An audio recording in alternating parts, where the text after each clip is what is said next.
রাজকীয় স্বাদে পনির এবং ক্যাপসিকাম, ঘরে সিম্পল মশলা দিয়ে বানানো, যেটা সবার ঘরে থাকে।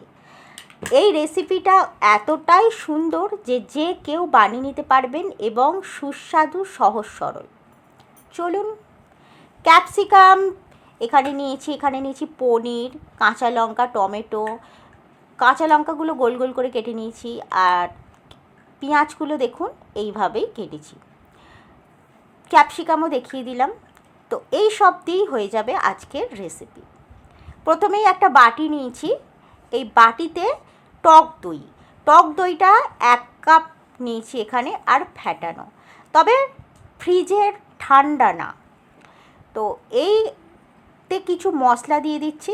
ধনে দিয়ে দিয়েছি 1 চামচ, তারপর দিলাম এখানে লঙ্কার গুঁড়ো 8 চামচ, আর এখানে দেব 1 চামচ বেসন। খুব ভালোভাবে এখানে মিশ্রণ করতে হবে, যেন খুব ভালোভাবে সব কিছু মিশিয়ে যায়। এই টক দইতে কেন আমি এই মিশ্রণগুলো মিশিয়েছি সেটা আপনাদেরকে পরে বলবো, ভিডিওর সাথে থাকুন। বাই দ্য ওয়ে, আমি অনামিকার রান্নাঘরে আপনাদের সবাইকে স্বাগত। একটা কড়াই নিয়ে নিয়েছি, কড়াইতে দিয়ে দিচ্ছি তেল 2 চামচ, তবে সাদা তেল। আপনারা চাইলে অবশ্যই যে কোনো ফ্লেভারের তেল ইউজ করতে পারেন। তেলটা আমার গরম হওয়ার জন্য একটু অপেক্ষা করছি, আর সাথে দিয়ে দিচ্ছি পনিরটাকে একটু হালকা করে ভেজে নেব। একটু হালকা করে ভেজে নিলে পনিরের কিন্তু টেস্ট বেড়ে যায়। সব পনির একসাথে দিয়ে দিলাম এবং হালকাভাবে নাড়াচাড়া করে নেব। তবে পনির খুব বেশি আমি কিন্তু ভাজবো না, হালকা ভাজবো। আর পনিরের টেস্ট বাড়ানোর জন্য ওপর থেকে দিয়ে দিলাম লবণটা এই সময় দিলে পনিরের ভেতর চলে যায় এবং স্বাদ বেড়ে যায়। এবার পনিরটা আমার অনেকটাই ভাজা হয়ে গেছে, আস্তে আস্তে সব পনিরগুলো আমি তুলে নিচ্ছি। যে অবশিষ্ট তেলটাই আছে সেই তেলেই আমি ক্যাপসিকামটা ভেজে নিচ্ছি। সব ক্যাপসিকাম একবারে দিয়ে দেবো, আর প্রত্যেকটা সবজি আগে থেকেই কিন্তু আমি ধুয়ে পরিষ্কার করে রেখে দিয়েছিলাম। ক্যাপসিকামটা একটু নাড়াচাড়া করে নিয়েছি, হালকাভাবেই ভাজতে হবে। তো এই সময় আমি দিয়ে দেবো পেঁয়াজ একই সাথে কিন্তু আমি দিয়ে দেবো।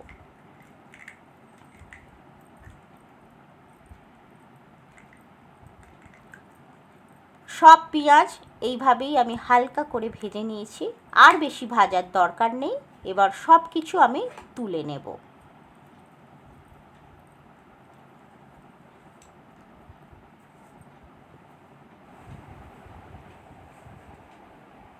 প্রত্যেকটা সবজি আমার তোলা হয়ে গেছে এবং এই কড়াইতে আমি তেল দিয়ে দেবো।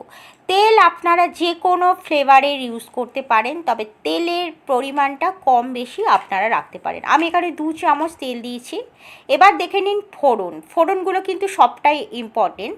এখানে মৌরি নিয়েছি, এখানে নিয়েছি দালচিনি, প্রথমেই দিয়ে দেবো, তারপর দিয়ে দেবো গোলমরিচ, তারপর এখানে দেবো মৌরির পর একটু খুব সুন্দর গন্ধ আসবে, তারপর মেথি দিয়ে দিতে হবে। মেথিটাকে কিন্তু লাল করে নিলে হবে না।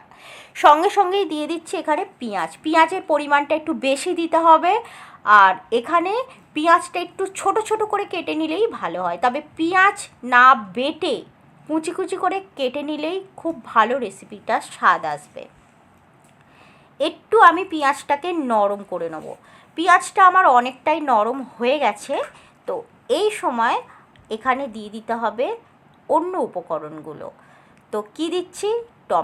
টমেটোর পরিমাণটা এখানে আমি একটাই রেখেছি, তবে একটু বড় সাইজের এখানে টমেটোটা খুব ভালো করে নাড়াচাড়া করে নেবো পেঁয়াজের সাথে একই সাথে। তো লাল কিন্তু আমার পেঁয়াজটা এখনও হয়নি, এটুকু আপনারা অবশ্যই খেয়াল করবেন। আর এখানে যেহেতু আমি টমেটো দিয়েছি, তো লবণ অবশ্যই দিতে হবে। টমেটো মানেই লবণের পরিমাণটা এখানে 1 চামচ দিয়েছি আমি। টমেটো আর পেঁয়াজ এখানে লবণটার জন্য খুব ভালোভাবে নরম হয়ে যাবে। একটু নরম হয়ে গেলেই এখানে এবার কিছু মশলা অ্যাড করব। কি মশলা সেটা অবশ্যই আপনাদেরকে দেখাবো, তো ভিডিওর সাথে থাকুন।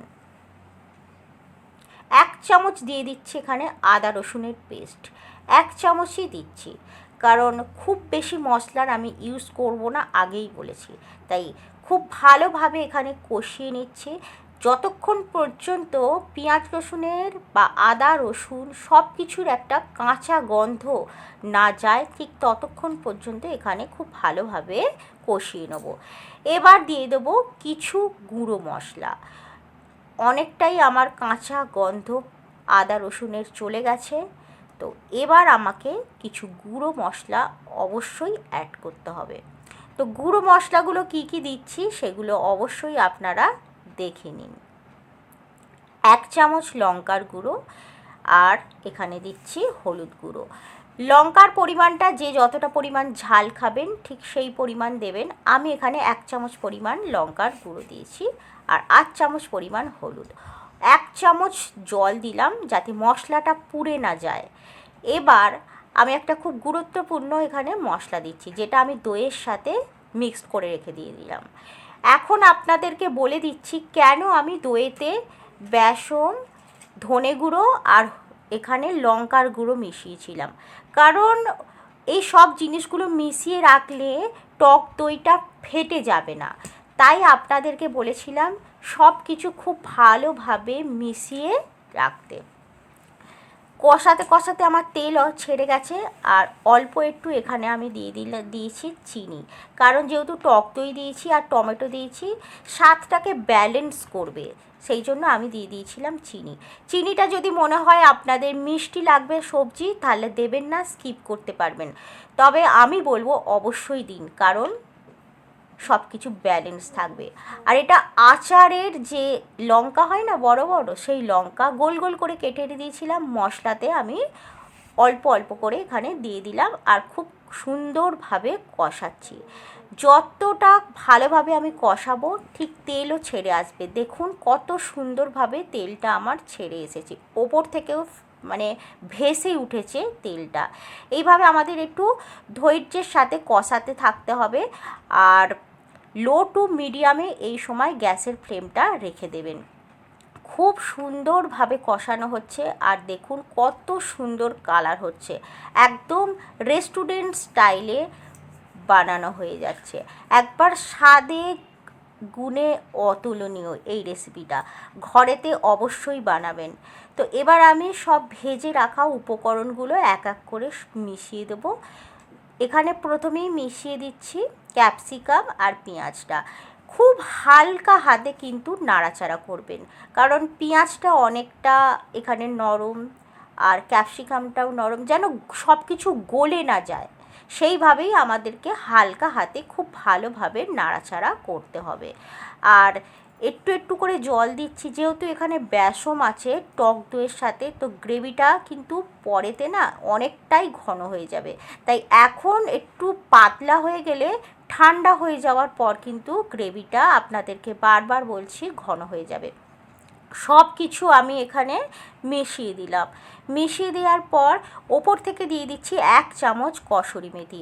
কসুরি মেথির জায়গায় আপনারা পুদিনা পাতাও দিতে পারেন। সার্ভ করে আপনাদের দেখিয়ে দিচ্ছি, দেখুন কত সুন্দর কালার হয়েছে। আমার রেসিপি দেখে বানানোর অনুরোধ রইল। তারপর আমাকে কমেন্ট বক্সে অবশ্যই লিখে জানাবেন রেসিপিটা কেমন ছিল আর এর স্বাদ কীরকম ছিল। তো নেক্সট ভিডিও অবশ্যই নতুন কিছু আপনাদের জন্য আনবো।